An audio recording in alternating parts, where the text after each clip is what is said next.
So last எபிசோட நம்ம பார்த்தது டேயோட கார் எடுத்துக்கிட்டு எல்லாருமே யோகோட வீட்டுக்கு போயிருப்பாங்க. அந்த வீடியோட எண்ட்ல இப்போ நம்ம சோல் எங்க போயிருக்காங்கன்ற இன்ஃபர்மேஷன் அந்த கில்லருக்கும் கிடைச்சிருக்கும். ஸோ அதுக்கப்புறம் என்ன நடக்குது அப்படின்றத இன்னைக்கான வீடியோல பார்த்துடலாம். இப்போ நைட் டைம் ரெண்டு பேருமே தூங்குறதுக்காக இடத்தெல்லாம் ப்ராப்பரா அரேஞ்ச் பண்ணிட்டாங்க. ரெண்டு பேருக்கு நடுவில் காம்பவுண்ட் மாதிரி தலகாணியெல்லாம் வச்சு செட் பண்ணியிருக்காங்க. ஜே தூங்கிட்டான்னு நினைச்சு நம்ம சோல் என்ன பண்றாங்க, எழுந்து அவனுடைய ஃபேஸை குறுகுறுன்னு பார்த்துட்டு அவனோட கண்ணத்தை டச் பண்ணி அவங்களுக்குள்ளே பேசிக்கிட்டு இருக்காங்க. ஜே எப்பவுமே ஹாப்பியா இருக்கணும், அவனுக்காக தான் இவ்வளவு கஷ்டப்பட்டு இருக்கான். ஃபியூச்சர்ல நடக்க போறது எல்லாத்தையுமே சேஞ்ச் பண்ண முடியுமான்னு எனக்கு தெரியலன்னு சொல்லி அவங்க ஃபீல் பண்ணிட்டு இருக்காங்க. ஜே தூங்கவே இல்லை போல இருக்கு. அவங்களோட கையை பிடிச்சி நம்ம சோலை கூப்பிட்டு அப்படியே பக்கத்துல தூங்க வச்சிடறோம். அதுக்கப்புறம் நம்ம சோல் அவங்க கிட்ட சொல்றாங்க, ஒருவேளை நான் ஃபியூச்சருக்கு போயிட்டேன்னு வை, நீ என்ன நினைச்சு ஃபீல் பண்ணி அழுதுட்டுலாம் இருக்கக்கூடாது, நீ எப்பவுமே ஹாப்பியா இருக்கணும் அப்படின்னு அவனை கிஸ் பண்ணி ஐ லவ் யூன்னு சொல்றாங்க. இதை நான் இப்போ உங்ககிட்ட சொல்லாம இருந்தா ஃபியூச்சருக்கு போய் நான் இதை சொல்லாம விட்டுட்டேன்னு சொல்லி ரொம்ப ஃபீல் பண்ணுவேன். இப்போ அப்படியே கட் பண்ண நெக்ஸ்ட் டே மார்னிங் நம்ம ஜேவோட அப்பாவை தான் காட்டுறாங்க. அவர் நைட் ஃபுல்லா அந்த பாத்ரூம்லேயே தான் தூங்கியிருக்காரு போல இருக்கு. இப்பயாவது தப்பிக்கிறதுக்கு ஒரு வழியை ரெடி பண்ணிட்டு இருக்காரு. அங்க இருக்கிற டிஷ்யூ பேப்பர் வச்சு ஹெல்ப் கேட்கலான்னு சொல்லி என்ன பண்றாரு, அந்த ரோல் அப்படியே வெளியே தூக்கி போட்டுறாரு. இதை பார்த்துட்டு யாராவது ஒரு ஹெல்ப் பண்ணுவாங்கன்னு சத்தம் போட்டு கத்துற அளவுக்கு கூட இப்போ அவர்கிட்ட எனர்ஜி இல்லை போல இருக்கு, டயர்டா இருக்காரு. கரெக்டா அந்த ரோல் சோல் விட்டு படிக்கட்டுல தான் வந்து விழுது. அப்போ அங்க நடந்து வர்ற சோலோட அம்மாவும் எவன்டா இங்க டிஷ்யூ பேப்பரை தூக்கி போட்டதுன்னு கத்திட்டே பாக்குறாங்க. இதை பார்த்துட்டு ஜேவோட அப்பாவும் ரிஸ்க் எடுத்து சத்தமா சொல்றாரு, நான் இந்த பாத்ரூம்ல லாக் ஆகி உள்ளே ஒரு நாளா இருக்கேன், தயவு செஞ்சு எமர்ஜென்சி டிபார்ட்மெண்ட்டுக்கு யாருக்காவது கால் பண்ணி உடனே வந்து எனக்கு ஹெல்ப் பண்ண சொல்லுங்க அப்படின்னு டயர்ட்ல தேஞ்சு போனவருடைய வாய்ஸ் வச்சு பேசிட்டு ஸ்லிப் ஆகி உள்ள விழுந்துடுறாரு. அவர் உள்ள லாக் ஆகி இருக்காருன்ற விஷயத்தை நம்ம சோலோட அம்மாவும் புரிஞ்சுக்கிறாங்க. உடனே வேக வேகமா அவருடைய வீட்டுக்கு போய் அந்த பாத்ரூம் கதவு கிட்ட வெளியே நின்று அவர்கிட்ட பேசிக்கிட்டு இருக்காங்க. உங்களுக்கு எதுவும் ஆகல, நீங்க நல்லா தானே இருக்கீங்க அப்படின்னு. இந்த டோர் ரொம்ப டைட்டா லாக் ஆகி இருக்கு, இதை ஓபன் பண்ண முடியல, நான் நிறைய டைம் ட்ரை பண்ணி பார்த்துட்டேன், நீங்க ஏதாவது எமர்ஜென்சி டீமுக்கு கால் பண்ணி உடனே இங்க வர சொல்லுங்கன்னு சொல்லிட்டு இருக்காரு. உடனே சோலோட அம்மா, இந்த கதவு ஓபன் பண்றதுல எனக்கு சாதாரணமான விஷயம், நான் ட்ரை பண்ணி பாக்குறேன்னு சொல்லி ஒரே இடி அந்த கதவு கழண்டு அப்படியே பறந்து போய் விழுது. உள்ள உட்கார்ந்துருக்க நம்ம ஜேவோட அப்பாவால இதை நம்பவே முடியல. நம்ம இவ்வளவு வீக்கா இருக்கமா இல்ல சோலோட அம்மா இவ்வளவு ஸ்ட்ராங்கா இருக்காங்களான்னு யோசிச்சுட்டு உட்காந்துருக்காரு. அவங்க உள்ள வந்து நீங்க எதுவும் பயப்படாதீங்க, எல்லாமே சரியாகிடுச்சுன்னு அவங்க பேசிக்கிட்டு இருக்கும்போது ஜேவோட அப்பா அழ ஆரம்பிச்சிடுறாரு. என்னமோ பல வருஷமோ ஒரு ஐலாண்ட்ல தனியா சர்வை பண்ணிட்டு இருந்த மாதிரி, நான் ஒரு நாள் ஃபுல்லா எவ்வளவு கஷ்டப்பட்டேன்னு தெரியுமா, எனக்கு நைட்லாம் தூக்கமே இல்லை அப்படின்னு அழுதுகிட்டே அவரோட பிரச்சனை எல்லாத்தையுமே சொல்லிட்டு இருக்காரு. சோலோட அம்மா தான் அவரை சமாதானப்படுத்துறாங்க. இப்ப நமக்கு பீச்ல டேயோட காரை தான் காட்டுறாங்க. அது எப்படியோ தண்ணியில இருந்து வெளியே கொண்டு வந்துட்டாங்க. ஆனா அதோட கண்டிஷன் ரொம்ப மோசமா இருக்கு, அது மறுபடியும் ஸ்டார்ட் ஆகுமான்னு கூட தெரியல. இப்ப கூட நம்ம டே இப்போ அவனுடைய காரை தான் கட்டி பிடிச்சி அழுதுட்டு இருக்கான். இப்போ ஒரு 3 நேரத்துக்கு அப்புறம் காட்டுறாங்க, இவங்க 4 பேருமே ரெடியாகி ஊருக்கு மறுபடியும் போறதுக்காக ட்ரெயின்ல உட்காந்துருக்காங்க. இப்ப நம்ம சோல் தூங்கிட்டு இருக்காங்க. ஜே அவங்களை கூப்பிட்டு பேச ட்ரை பண்றான். ஆனா தூக்கத்துல இருந்து எழுந்திருச்சதுமே நம்ம சோல் டிஃபரெண்டா நடந்துக்க ஆரம்பிக்கிறாங்க.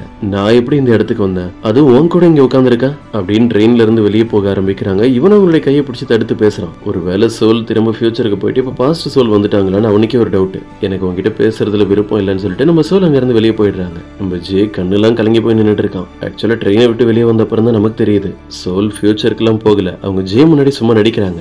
எதுக்காக இப்ப இப்படி அவங்க பண்றாங்கன்னா, போனை தேடி அவங்க 2 பேருமே ஒரு ஃபாரஸ்ட் ஏரியாக்கு போயிருப்பாங்கல்ல, அந்த இடத்துல நம்ம சோலுக்கு அடுத்து நடக்க போற விஷயம் ஃபிளாஷ் ஆகிருக்கும். அதே இடத்துல அந்த கிளர் அவங்களை அட்டாக் பண்றதுக்காக வர்ற மாதிரி நம்ம சோலுக்கு எதுவும் ஆகக்கூடாதுன்னு ஜேவோ அவங்களை காப்பாத்துறதுக்காக வேகமா ஓடி வரான். இப்படி ஒரு விஷயத்தை பார்த்ததுனாலதான் நம்ம சோல் அந்த இடத்துல ரொம்ப அப்செட் ஆகி அப்படி தனியா உட்காந்துருப்பாங்க. இவங்களை அந்த கில்லர் கிட்ட இருந்து காப்பாத்துறதுக்காக வந்துடக்கூடாதுன்னு சொல்லி அவனை இப்பவே அவாய்ட் பண்ண ஆரம்பிக்கிறாங்க. சோல் அப்படியே அழுதுட்டே நின்றுட்டு இருக்காங்கல்ல, இவங்களுக்கு பக்கத்து பிளாட்ஃபார்ம்ல தான் அந்த கில்லர் அப்படியே கிராஸ் பண்ணி நடந்து வரான். சோல் இப்ப இந்த ஊர்ல தான் இருக்காங்கன்னு உனக்கு இன்ஃபர்மேஷன் கிடைச்சிருச்சு இல்ல, அவங்களை எப்படியாவது சாகடிக்கணும்ன்றதுக்காக தான் இந்த இடத்துக்கே வந்திருக்கான். அதுக்கப்புறம் ஜேயோட ட்ரெயினும் இங்க இருந்து போயிடுது. நம்ம சோலும் அதை தான் பாத்துக்கிட்டு அப்படியே நின்றுட்டு இருக்காங்க. இப்ப அப்படியே கட் பண்ணா 2-3 நாளைக்கு முன்னாடி நடந்த ஒரு பிளாஷ்பேக்கை தான் நம்ம காட்டுறாங்க. சோல் அவங்களோட பிரதர் ஜியோம மீட் பண்ணி ஏதோ ஒரு முக்கியமான விஷயத்தை பத்தி பேசிட்டு இருக்காங்க. அவங்ககிட்ட ஒரு பேப்பர்ல சில நம்பர்லாம் எழுதி தராங்க. ஆக்சுவலா அது லாட்டரி டிக்கெட்டோட நம்பர். ஃபியூச்சர்ல இந்த நம்பருக்கு தான் பிரைஸ் வரும்ன்றதை அவங்க பார்த்திருக்காங்க. அந்த நம்பர் அவங்களுக்கு நல்லா ஞாபகம் இருக்கு. அதனாலதான் ஜியோம் கிட்ட வந்து இதை பத்தி சொல்லிட்டு இருக்காங்க. நீ எப்ப லாட்டரி டிக்கெட் வாங்கினாலும் சரி, கண்டிப்பா இந்த நம்பர் இருக்கிறது தான் வாங்கணும். அவனும் கிராஸ் கொஸ்டின்லாம் கேட்க வரான். ஆனா அவனை எதுவும் பேச விடாத மாதிரி இவங்களே பேசிக்கிட்டு இருக்காங்க. நான் சொல்றேன் இந்த நம்பர்ல பிரைஸ் வருமா வராதா அதெல்லாம் உனக்கு தேவையில்ல, மறக்காம இதை ட்ரை பண்ணிக்கிட்டே இருன்னு சொல்றாங்க. ஏன்னா ஜிஎம் அவனோட ஃபேமிலி கூட கஷ்டப்படாம லைஃப்ல நல்லா இருக்கணும்ல ஃபியூச்சர்ல, அதுக்காக தான். அதுக்கப்புறம் நம்ம சோல் ரெடியாகி வீட்டை விட்டு வெளியே வரும்போது ஜே வந்து அவங்களை ஹக் பண்ணி விஷ் பண்றான். இன்னைக்கு அவங்களுடைய பர்த்டே, அதுக்கு தான் விஷ் பண்றான். இன்னைக்கு இவங்க 2 பேருமே வெளியே போறதுக்கு பிளான் பண்ணிருக்காங்க. 2 பேருமே இப்போ ஒரு அம்யூஸ்மெண்ட் பார்க்கு தான் வந்திருக்காங்க. சோலோட பர்த்டே அப்பெல்லாம் அவங்களுடைய அப்பா உயிரோட இருக்கிற வரைக்கும் அவங்க இந்த இடத்துக்கு கூப்பிட்டு வந்திருக்காரு. நம்ம ஜேவோ என்ன சொல்றான், ஃபியூச்சர்ல நம்ம 2 பேரும் மீட் பண்ணுவோம்ல, அதுக்கப்புறம் நம்ம இந்த அம்யூஸ்மெண்ட் பார்க்கு போலான்னு சொல்றோம். அப்புறம் என்ன 2 பேருமே பயங்கரமா என்ஜாய் பண்ண ஆரம்பிச்சிடுறாங்க. சோல் ஹாப்பி ஹாப்பியா இருக்கிற எல்லா மூமெண்ட்ஸையும் நம்ம ஜே அப்படியே போட்டோ எடுத்துக்கிட்டே இருக்கான். சாப்பிடுற விஷயத்துல ரெண்டு பேருக்கு நடுவில் சின்ன சின்ன சண்டையெல்லாம் வேற நடக்குது. ஆனா ஒன்னும் பிரச்சனை இல்ல. கடைசியில நம்ம ஜே தான் உங்களை சமாதானப்படுத்துறான். அப்புறம் நிறைய ரைட்ஸ்க்கு எல்லாம் போறாங்க. இப்படியே நைட் டைமும் ஆகிடுது. கடைசியா நம்ம சோல் ஜெயிண்ட் வீல்ல போறதுக்காக வெயிட் பண்ணிட்டு இருக்காங்க. எங்க இந்த ஜேவை இன்னும் காணோம் அப்படின்னு பார்த்தா அவனும் வேக வேகமா ஓடி வரான். கையில அவங்களுக்கான அந்த பர்த்டே கேக் எடுத்துக்கிட்டு உள்ள போய் உட்கார்ந்தது நம்ம சோலை சந்தோஷப்படுத்துற மாதிரி இந்த கேக் எல்லாம் எடுத்து அவங்களுக்காக பர்த்டே பாட்டை பாட ஆரம்பிச்சிடறான். அவங்க இப்படி எல்லாம் பண்றதை பார்த்து அவங்க ரொம்ப சந்தோஷமா இருக்காங்க. கடைசியில அவங்களுக்கு ஒரு கிஃப்டும் தரான். அவங்களுக்கு கழுத்துல போடுற ஒரு லாக்கெட்டை தான் கிஃப்டா தந்திருக்கான். சோல் கண்ணெல்லாம் கலங்கி போய் உட்கார்ந்து இருக்காங்க. இவனும் அவங்கள பார்த்துட்டு ஏன் உனக்கு இது பிடிக்கலன்னு கேட்க, அப்படி இல்ல இது எனக்கு ரொம்ப பிடிச்சிருக்கு, நான் சந்தோஷமா இருக்கேன்னு சொல்றாங்க. கடைசியில இவனையே அந்த லாக்கெட்டை கழுத்துல மாட்டி விட சொல்லியிருக்காங்க. இவனும் போய் என்னமோ ட்ரை பண்ணிட்டு இருக்கான். ஆனா அது சரியா ஃபிட் ஆக மாட்டுது. அவனும் சோல் கிட்ட க்ளோஸா வந்து உட்காந்து படத்துல எல்லாம் ஹீரோ இந்த மாதிரி ஹீரோயினுக்கு ஏதாவது செயினை மாட்டி விடும்போது ஈஸியா இருக்கிற மாதிரி காட்டுறாங்க.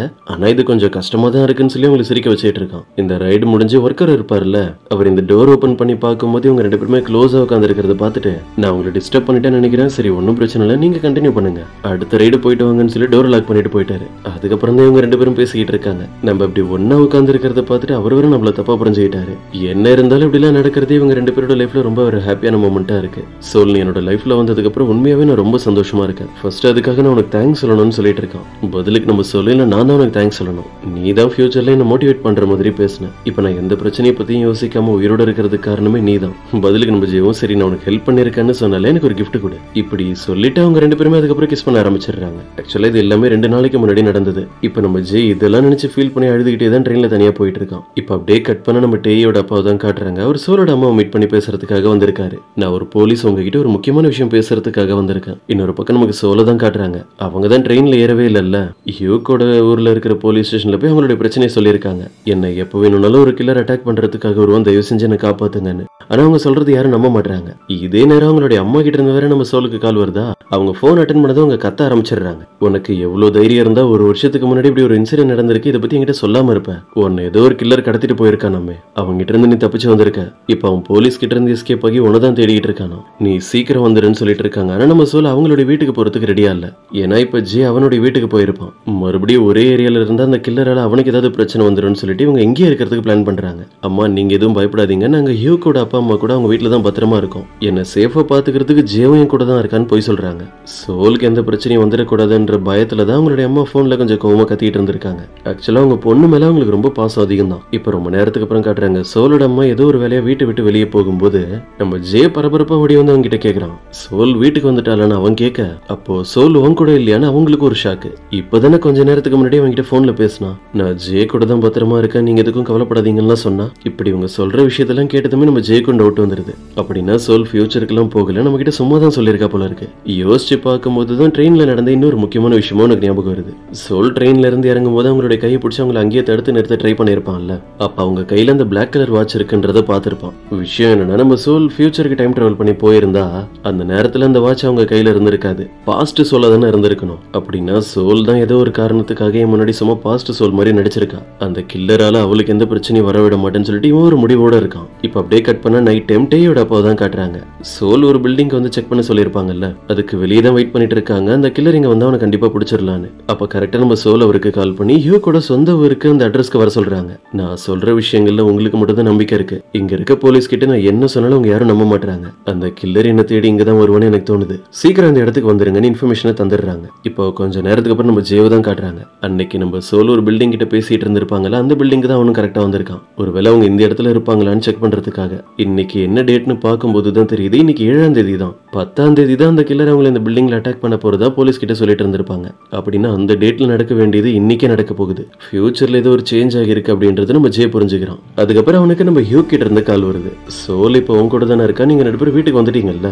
ஏன் கேக்குறேன்னா என்னோட ஊர்லயே சோலை மறுபடியும் பார்த்ததா என்னுடைய அப்பா சொன்னாரு. அப்ப நம்ம சோல் இன்னும் அதே ஊர்ல தான் இருக்காங்க, அவங்க இன்னும் வரவே இல்லைன்றது நம்ம ஜேக்கு தெரியுது. வேற எதை பத்தி யோசிக்காம இவனும் சோலை தேடி ஹியூக்கோட ஊருக்கே போக ஆரம்பிக்கிறான். இப்ப நம்ம சோல் என்ன பண்றாங்க, அடுத்தடுத்து நடக்க போற விஷயங்கள்லாம் அவங்களுடைய கண்ணுக்கு தெரிஞ்சிருக்கும்ல. ஒரு ரெஸ்டாரண்ட்டுக்கு வெளியே அவங்க கொஞ்ச நேரம் வெயிட் பண்ணிட்டு இருக்கிற மாதிரி அப்படியே அவங்களுடைய விஷன்ல பார்த்தது எல்லாத்தையுமே ஒண்ணு கனெக்ட் பண்ணி அந்த கில்லர் அவங்களை எப்ப அட்டாக் பண்ணுவான் அப்படின்றதையும் ப்ரெடிக்ட் பண்ணிட்டு இருக்காங்க. இந்த ரெஸ்டாரண்ட்டுக்கு வெளியே அவங்க கொஞ்ச நேரம் வெயிட் பண்ணிட்டு அந்த திமிங்கலத்தோட பெயிண்டிங் இருக்கிற அந்த செவரு வழியா நடந்து போறாங்க. அந்த இடத்தை கிராஸ் பண்ணி அவங்க போகும்போது அந்த கில்லர் வந்து அவங்களை பிடிச்சிருக்கான். அப்படின்னா இப்பவும் அந்த கில்லர் என்ன தேடி கரெக்டா இந்த இடத்துக்கு தான் வரப்போறான். இவங்களும் இந்த இடத்துல கொஞ்ச நேரம் வெயிட் பண்ண ஆரம்பிக்கிறாங்க. ஏன்னா விஷன்ல பாத்திருப்பாங்க இந்த ரெஸ்டாரண்டோட கிளாக்ல அப்ப டைம் 5 மணின்னு இருந்திருக்கும். இப்ப 2 மணி தான் ஆகுது. டேயோட அப்பா அவரோட டீமை கூப்பிட்டு இந்த இடத்துக்கு வர்ற வரைக்கும் வரைக்கும் இவங்க வெயிட் பண்ணி தான் ஆகணும். நம்ம ஜே உங்களுக்கு கால் பண்ணாலும் சரி, மெசேஜ் பண்ணாலும் சரி, எதுக்கு இவங்க ரிப்ளை தரல. இவங்க இருக்கிற இந்த இடத்துக்கு அவன் வந்துடவே கூடாதுன்றதுக்காக எல்லாத்தையுமே பக்காவா பண்ணிட்டு இருக்காங்க. இப்ப ரொம்ப நேரத்துக்கு அப்புறம் காட்டுறாங்க, நம்ம சோல் நினைச்ச மாதிரியே டேயோட பவர் டீம் கூட இந்த இடத்துக்கு வந்துட்டு அவங்களுக்கு இன்ஃபார்ம் பண்றாரு. அந்த கில்லரை பிடிக்கணும்ன்றதுக்காக அவரும் கார்ல ஒரு இடத்துல வெயிட் பண்ணிட்டு இருக்காரு.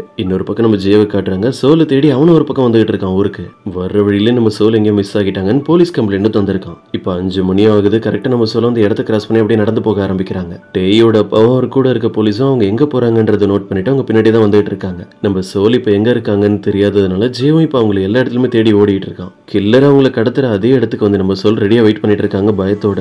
அவங்க நினைச்ச மாதிரியே திடீர்னு யாரோ வந்து நம்ம சோலை டச் பண்றாங்க. சோல் பயந்துடுறாங்க, அது கில்லர் தான். எனக்கு வந்து ஹெல்ப் பண்ணுங்கன்னு டேயோட அப்பா காதுல விழுற மாதிரி அந்த கத்திக்கிட்டு இருக்காங்க. அவரும் வேக வேகமா ஓடி வந்து பாக்குறாரு. அப்புறம் தான் தெரியுது அது வேற யாரும் இல்ல, இந்த ஊரை சேர்ந்த ஒரு போலீஸ் தான் நம்ம சோல் பக்கத்துல வந்து நின்னுட்டு இருந்திருக்காரு. எங்களுக்கு ஒரு கம்ப்ளைண்ட் வந்திருந்தது, ஒரு பொண்ணு இந்த இடத்துல தொலைஞ்சிட்டாங்கன்னு. ஒருவேளை அந்த பொண்ணு நீங்களா இருப்பீங்களோன்னு செக் பண்றதுக்காக தான் நான் வந்தேன். இவ்வளவு நேரம் பயந்து போயிருந்த நம்ம சோலுக்கு இங்க நடக்கிறதுலாம் ஒன்னும் புரியல. அந்த கில்லர் என்ன தேடி கரெக்டா அந்த இடத்துக்கு வந்திருக்கணுமே, அவன் ஏன் வராம இருக்கான்? ஆக்சுவலா இங்க நடக்கிறது எல்லாத்தையுமே அந்த கில்லரும் தூரத்துல இருந்து பாத்துக்கிட்டு தான் இருக்கான். அவன் சோல் அட்டாக் பண்றதுக்காக தான் வந்திருக்கான். ஆனா இங்க நிறைய போலீஸ் இருக்கிறத பார்த்துட்டு அவன் வரல. இன்னைக்கு அவங்களை எதுவும் பண்ண முடியாதுன்றத புரிஞ்சுக்கிட்டு இங்க இருந்து தப்பிச்சா போதும் நம்ம ஓடும்போது கரெக்டா இவன் போகும்போது ஆப்போசிட்ல நம்ம சோலை தேடி வர ஜே மேல இடிச்சிடறான். இவன் ஃபேஸ பார்த்ததுமே நம்ம ஜேக்கு ஞாபகம் வந்துருது. இவனை நம்ம இதுக்கு முன்னாடி இங்க பாத்துருக்கோமே, டிவி நியூஸ்ல தான் இவனை பார்த்தோம் அப்படின்றது கன்ஃபார்ம் ஆனது எனக்கு தெரியுது. நீ கில்லர் யாங் தானு சொல்ல அவங்க இருந்து ஓட ஆரம்பிச்சிடறான். சோலுக்கு எந்த பிரச்சனையும் வராது, அவனை எப்படியாவது பிடிக்கணும்னு சொல்லிட்டு நம்ம ஜியோ அவனை ஃபாலோ பண்ணிட்டு பின்னாடி ஓட ஆரம்பிக்கிறான். இப்ப அப்படியே கட் பண்ணா கொஞ்ச நேரத்துக்கு அப்புறம் காட்டுறாங்க, விடிய போகுது. சோலுக்கு பக்கத்துல இருக்க போலீஸ் டேயோட அப்பா கிட்ட இன்ஃபர்மேஷன் சொல்லிட்டு இருக்காரு. ஒரு பொண்ணு தொலைஞ்சு போயிட்டாங்க, அவங்களுடைய பேரு சோல், அவங்க பிங்க் கலர் ட்ரெஸ் போட்டிருக்காங்கன்னு எல்லா இன்ஃபர்மேஷனும் எங்களுக்கு சொன்னது ஒரு பையன் தான். அவன் இந்த பொண்ணுக்கு எதுவும் ஆகிடக்கூடாதுன்னு ரொம்ப பயந்து போயிருந்தான். இப்படி அவங்க பேசுறதெல்லாம் கேட்ட பிறகு நம்ம சோலுக்கு புரியுது, அப்படின்னா இதெல்லாம் கண்டிப்பா அந்த ஜேவோட வேலையா தான் இருக்கும். அப்ப என்ன காப்பாத்துறதுக்காக அவன் மறுபடியும் இந்த ஊருக்கு வந்துட்டானான்னு சொல்லி இவங்க ஜேவை தேடி ஓட ஆரம்பிக்கிறாங்க. இவங்க இப்படி ஓடுறத பார்த்துட்டு போலீஸ் அவங்களை ஃபாலோ பண்ணிட்டு பின்னாடியே வராங்க. எங்க போறதுன்னே தெரியாம நம்ம சோல் பாட்டுக்கு ஓடிட்டு இருக்கும்போது அவங்களுக்கு அடுத்து நடக்க போற ஒரு விஷயம் ஃபிளாஷ் ஆகிருக்கும்ல. அந்த ஃபாரஸ்ட் ஏரியால தான் நம்ம ஜே அந்த கில்லரை பிடிக்கிறதுக்காக வந்திருப்பான். அதனால அந்த இடத்துக்கே போய் பாக்குறாங்க. நம்ம சோல் கெஸ் பண்ணி கரெக்டா அந்த இடத்துக்கு வந்தது சரிதான். அந்த கில்லர் கூட நம்ம ஜே அந்த இடத்தோட எட்ஜ்ல நின்னு சண்டை போட்டுட்டு இருக்கான். அதுவும் அந்த கில்லர் நம்ம ஜேவை கத்தியால் அட்டாக் பண்ணியிருக்கான். இப்ப அவங்க கண்ணு முன்னாடி நடக்கிறதுலாம் நம்ம சோலால நம்ப முடியல. அப்படி ஷாக்ல நின்னுட்டு இருக்காங்க. இவனும் சோலை பாத்துறான். அவனுக்கு அடிபட்டு இருக்கு, இருந்தாலும் அந்த கில்லர் சோல் கிட்ட போயிடக்கூடாதுன்னு சொல்லி அந்த கில்லரை டைட்டா பிடிச்சிருக்கான் ஜே. கொஞ்ச நேரத்திலே போலீஸ் அந்த இடத்துக்கு வந்து அந்த கில்லரை பிடிச்சிடுறாங்க. ஜேக்கு எதுவும் ஆகிடக்கூடாதுன்னு பயந்துட்டு சோலும் கிட்ட வராங்க. ஆனா அதுக்குள்ள எல்லாம் முடிஞ்சிருச்சு. ஜே மேல இருந்து கீழே விழுந்துடுறான். இங்க நடக்கிறதெல்லாம் பார்த்துட்டு சோல் அதே இடத்துல உட்காந்து பயங்கரமா அழ ஆரம்பிச்சிடுறாங்க. அவங்க எவ்வளவு விஷயங்களை பாஸ்ட்ல கஷ்டப்பட்டு மாத்தி இருந்தாலும் கூட எதுவுமே சேஞ்ச் ஆகல. அந்த கில்லர் எப்படியோ நம்ம ஜேவை அட்டாக் பண்ணி அவன் இறந்து போயிட்டான். இப்ப அப்படியே கட் பண்ண நமக்கு ஃபியூச்சர்ல சோலை காட்டுறாங்க. இப்போ 2023 தான் நடந்துட்டு இருக்கு. நம்ம சோல் எப்படி டைம் டிராவல் பண்ணி இந்த இடத்துக்கு வந்திருக்காங்கன்றதுலாம் நமக்கு போக போக தெரியும். இவங்க இந்த டைம் லைனுக்கு வந்து 1 வருஷம் ஆகிடுச்சு. சோலோட வீட்டுல எல்லாருமே ஃபேமிலியா ரொம்ப சந்தோஷமா இருக்காங்க. ஜியோமுக்கு லாட்டரியில இருந்தெல்லாம் எந்த பணமும் கிடைக்கல, அவன் எப்பவும் போலதான் இருக்கான். நம்ம சோலும் ரெடியாகி அவங்களுடைய ஒர்க்கு போக ஆரம்பிக்கிறாங்க கார்ல. அங்க ரோட்ல இருக்க ஒரு பெரிய பேனர் தான் பாக்குறாங்க. அது நம்ம ஹியூக்கோடது தான். இதை பார்த்துதான் உங்களுக்கு ஜே ஞாபகம் தான் வருது. அப்படியே ஃபீல் பண்ணிட்டு இருக்காங்க. அவங்க ஆபீஸ்க்கு வந்துடுறாங்க. அதுக்கப்புறம் தான் நமக்கு தெரியுது இவனும் இப்ப அவங்க கூடவே தான் ஒர்க் பண்றாங்க.